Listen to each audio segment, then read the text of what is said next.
Assalamualaikum warahmatullahi wabarakatuh. Halo sobat gerobokan gokil semuanya. Sehat ya untuk hari ini ya. Gencar memfitnah ijazah palsu Pak Jokowi. Dipanggil sama polisi nggak berani. Itulah Abraham Samad yang dalam videonya kemarin dia itu sok berani, sok tegas. Apaan tuh? Dipanggil polisi ya nggak masalah, hadepin aja. Tapi sekarang kok nggak berani hadir, Pak Abraham yang terhormat. Takut nggak balik ke rumah ya, langsung ditahan ya, kok nggak berani datang. Mana kesombongan dulu, mana keluar-keluar dulu yang sok berani, tapi sekarang melempem.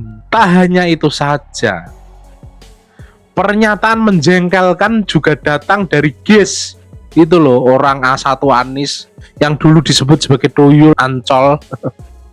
Ini dia menyebut bahwa Pak Jokowi itu gemar menghukum orang yang mengkritik. Loh, menuduh ijazah palsu itu bukan kritik bos, itu fitnah, mencemarkan nama baik. Menuduh ijazah Pak Jokowi palsu itu bukan kritik gitu loh. Gini loh Pak GIS yang terhormat, kritik itu adalah sebuah kebijakan di pemerintahan. Dikritik suatu kebijakan. Lah ini ijazah milik pribadi, difitnah katanya palsu dan lain sebagainya. Lah kok nggak boleh melaporkan, kan lucu. Nah langsung saja ulah dari Abraham Samad, GIS Khalifah itu langsung dirujak balik habis-habisan oleh banyak orang, termasuk Bu Irma Suryani Caniago. Nah tanpa berlama-lama lagi, berikut adalah video lengkapnya. Ini biasa saja, jangan anggap terlalu hebat bahwa Jokowi itu terlalu hebat. Biasa aja, biasa gitu kan.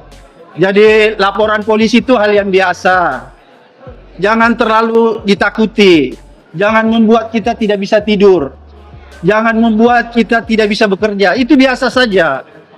Dan saya yakin di ruangan ini, kalau kita sudah hadir di sini, itu berarti kita sudah sepakat semua ya, bahwa kita akan melawan kesaliman Jokowi dan rejimnya. Polda Metro Jaya memanggil dua saksi dalam kasus ijazah mantan Presiden Joko Widodo. Salah satunya adalah mantan Ketua KPK Abraham Samad.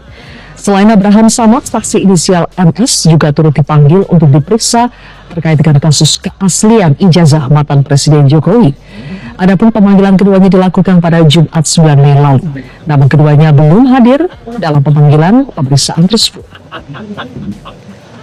Kasubdit Penmas Polda Metro Jaya KBP Reonald Simanjuntak mengatakan Abraham Samad belum ada konfirmasi lagi soal pemanggilan ini. Sementara itu MS sudah mengonfirmasi tidak hadir. Reonald belum bisa memastikan waktu pemanggilan ulang kepada kedua saksi tersebut. Karena rohnya itu pecundang, dia bukan lebih dari pemenang. Pemenang pun bukan. Mengapa kita suka menghina? Coba pikirkan. Karena dengan menghina dan membunuh karakter orang lain, seolah-olah kita bisa bercahaya. Salah. Justru kalau kita menghina dan membunuh karakter orang lain, itu menunjukkan karakter kita sesungguhnya. Kabur tua itu ada. Mungkin ada orang di kanan kirimu ikut tertawa karena mereka sama-sama pecundang. Tetapi setelah itu mereka pun memusuhimu setelah tidak ada common enemy atau musuh yang sama. Biasanya orang gitu juga tidak bisa bersahabat, tidak bisa rukun bersama. Mereka hanya bersatu karena satu musuh. Mereka nggak suka sama-sama orang yang mereka nggak suka. Orang yang mereka nggak suka itu sama. Jadi sama-sama iri nih ceritanya. Dia menghina. Lihat, orang yang suka menghina dan merendahkan tuh, dikiranya dengan demikian Tuhan akan tinggikan. Enggak, jangan salah, bertobatlah. Justru kalau kita belajar memberi komplimen pada orang yang layak menerimanya, itu menunjukkan kebesaran hati kita. Tapi kalau soal menilai perilaku Jokowi, memang dia hobinya memenjarakan orang. Oke. Jadi kasus ini tuh bukan untuk dibuktikan, tapi untuk orang yang mengkritik dia dimasukkan penjara. Dan korbannya udah terlalu banyak. Jadi bukan hal yang baru.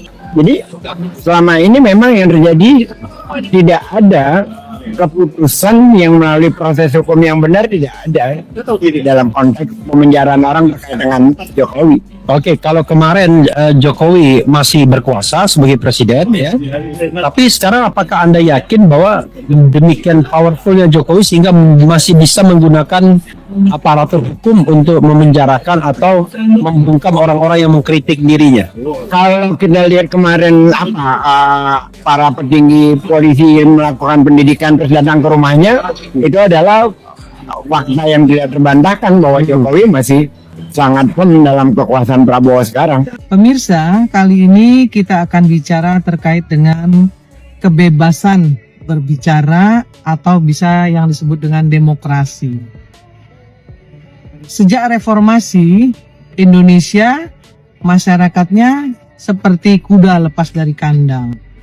Seolah-olah demokrasi itu bisa bicara sebebas-bebasnya, ngatain orang, fitnah orang, ya, kemudian caci maki orang dengan berdalih demokrasi, karena demokrasi.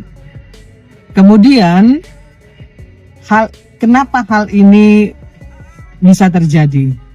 Tidak lepas daripada elit-elit politik, elit-elit dan tokoh-tokoh masyarakat yang justru mengajarkan ini kepada masyarakat. Mereka bicara ya dengan narasi-narasi hate speech, ya, ujaran kebencian karena perbedaan pilihan dan lain sebagainya. Mengatasnamakan demokrasi seolah-olah mereka bisa mencaci maki orang seenak-enaknya, ngata-ngatain orang seenak-enaknya, ya, menghadap-hadapkan rakyat dengan rakyat, menghadapkan rakyat dengan pemerintah, seolah-olah mereka adalah bagian dari orang yang sangat mencintai Indonesia dan ingin menjadikan Indonesia ke depan jauh lebih baik. Padahal justru mereka adalah orang-orang atau oknum-oknum yang ingin merusak Indonesia dari dalam, ya, ingin merusak persatuan dan kesatuan bangsa dengan menghadap-hadapkan rakyat dengan rakyat dan rakyat dengan pemerintah. Selalu bikin kegaduhan. Setiap hari banyak sekali masalah-masalah yang sebenarnya tidak perlu dipersoalkan, mereka persoalkan. Padahal yang paling penting dari semua persoalan ini adalah bagaimana pemerintah bisa mensejahterakan rakyatnya melalui program-program pemerintah. Nah, itulah yang seharusnya kita kawal, ya, kita kritisi sehingga kita menjadi salah satu kontrol sistem yang efektif kepada pemerintah. Kenapa? Karena pemerintah yang absolut, yang terlalu berkuasa, maka dia akan jadi diktator. Nah, untuk itu kita semua berfungsi, ya, kita semua elit-elit politik, elit-elit LSM, ya, rakyat yang kreatif juga bisa menjadi kontrol sistem yang efektif terhadap semua kebijakan pemerintah yang tidak berpihak kepada kesejahteraan rakyat. Nah, itu sebenarnya yang harus dilakukan. Bukan sekedar masalah remeh-temeh yang terus-terusan digoreng-goreng. Seolah-olah tidak ada lagi persoalan di Indonesia ini, ya, selain bicara soal ijazah palsu lah gitu ya. Kemudian ya banyak sekali persoalan-persoalan yang seharusnya tidak dipersoalkan menjadi dipersoalkan.